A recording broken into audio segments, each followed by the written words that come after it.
मौगा मरद हमर मिलल बा सखी, कहियो ना हमारा के छुएला सखी।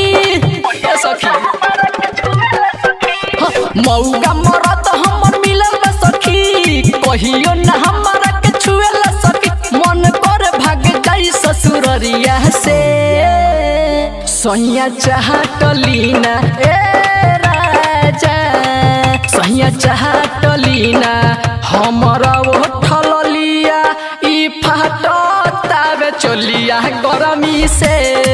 सैया चाहतलीना हमरा उठल लिया ई फाटतावे चलिया गरमी से।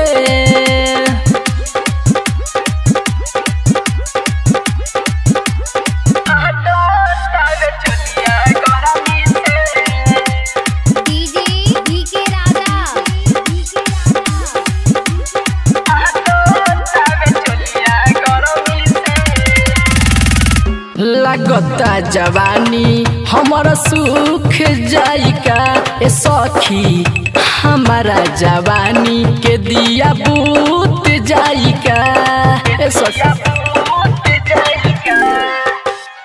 लगता जवानी हमारा सूख जाइका ए सखी, हमारा जवानी के दिया बूत जाइका। रोज रोही जात मन पनियाई के, सैया चाहतलीना हमरा उठल लिया ई फाटतावे चलिया गरमी से।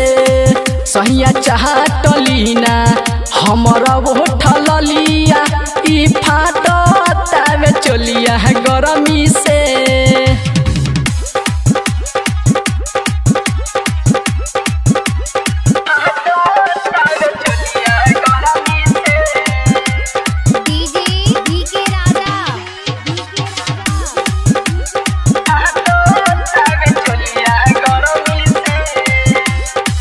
रिकी रसीला कैसन बानी मरद जी, ए जी हमारा जवानी या के चूसी न तनी जी सखी।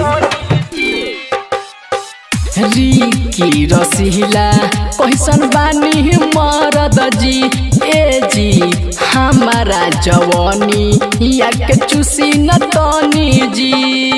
मन मोहि गुण दान देवरवा से, सैया चाहतलीना हमरा उठल लिया ई फाटतावे चलिया गरमी से। सैया चाहतलीना हमरा उठल लिया ई फाटतावे चलिया गरमी से। मौगा मरद हमर मिलल बा सखी, कहियो ना हमारा के छुएला सखी। मन कर भाग जाई ससुररिया से, सैया चाहतलीना ए राजा, सैया चाहतलीना हमरा उठल लिया ई फाटतावे चलिया गरमी से। सैया चाह